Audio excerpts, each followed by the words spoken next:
found forever, children stuck in the system.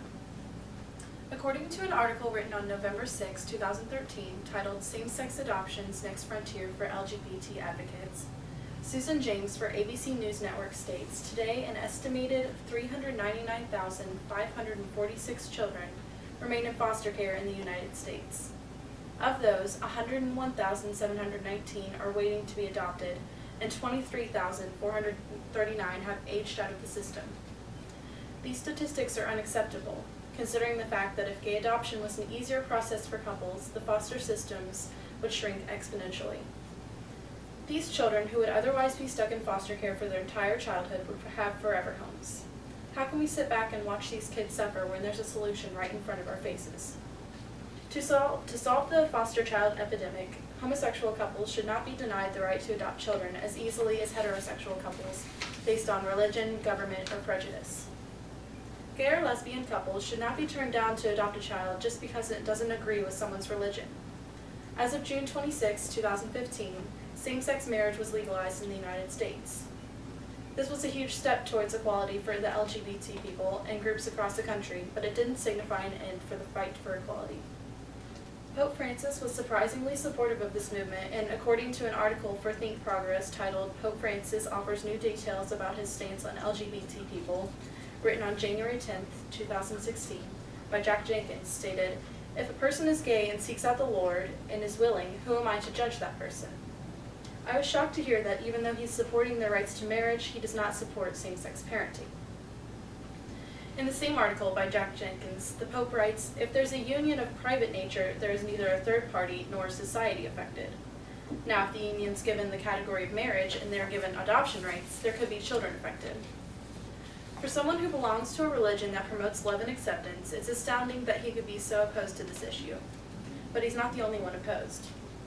In some states, religious adoption agencies have closed up shop rather than allow gay couples to adopt or foster children. This means that the agencies are denying children homes. We are keeping our children cooped up in a system that often doesn't work in their favor.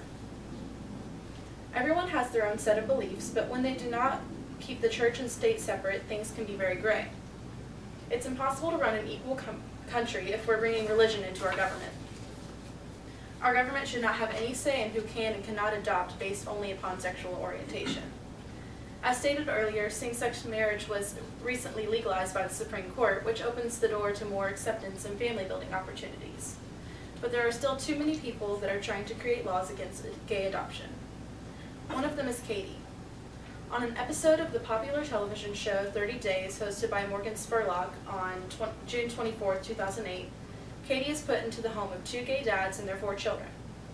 This episode is meant to challenge Katie's beliefs and opinions on the issue of gay adoption.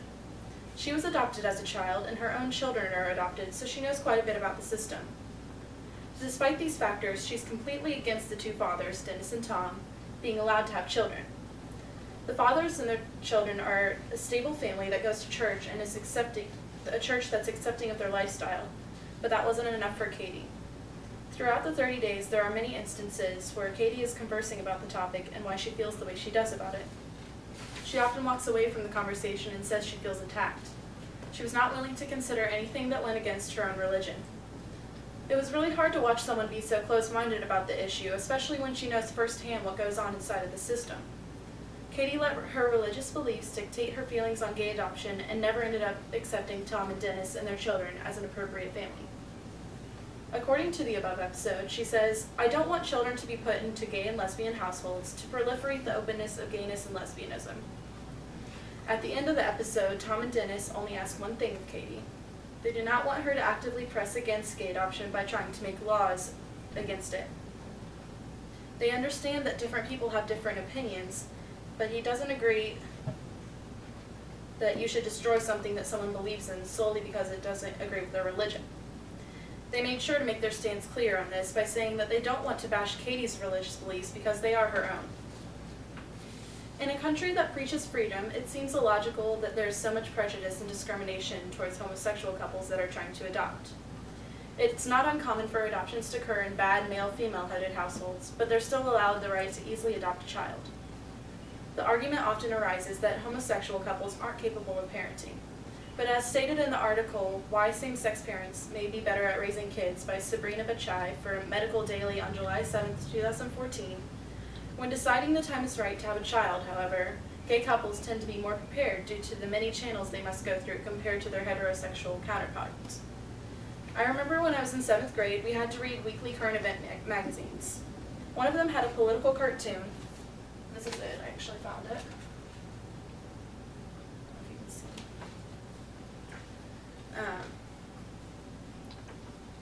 And it really proved a point to me. In the political cartoon, there are two sides. On one side of the picture, there's a drawing of a very dysfunctional family, which is down here. And the house is a mess of clothes, trash, and empty beer cans. The mom and dad are obese, and they look angry, and they're abusing the children. But on their kitchen table, they have a document that says approved. And on the other half of the picture, there's two men hugging each other and crying, and their home is tidy and perfectly livable for young children. And on their kitchen table, it says denied on the document. And they were denied the adoption only because of their sexuality. And this cartoon just really showed me how unjust the adoption system can be.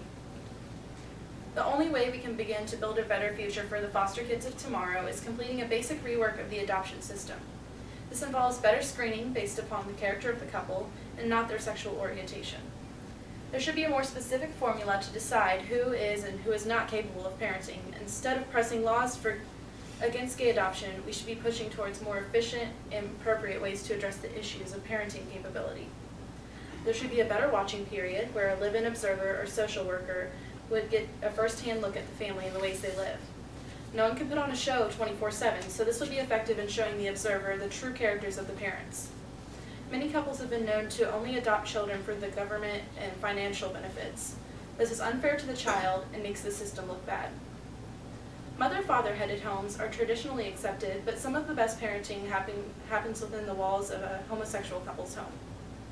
A company called Forever Families Through Adoption, FFTA, is taking action to help same-sex couples be able to adopt children.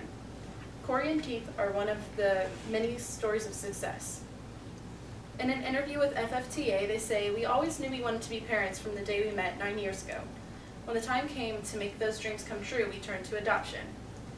When they came into contact with FFTA, all of their questions were answered. They were finally going to accomplish what they've been working so long and hard for. And they finally got a call. A mother had just given birth to a baby boy, and they chose Corey and Keith to adopt him.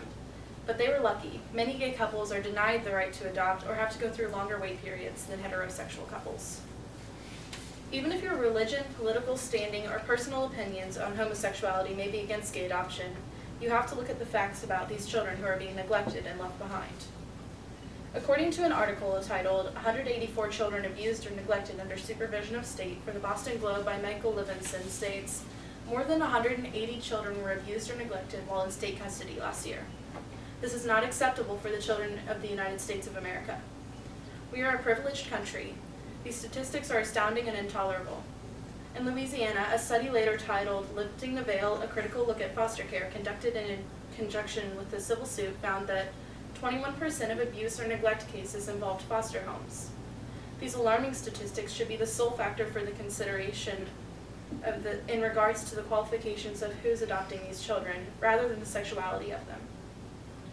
Our children deserve better than what they've been given.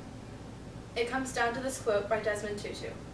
"If you are neutral in situations of injustice, you have chosen the side of the oppressor."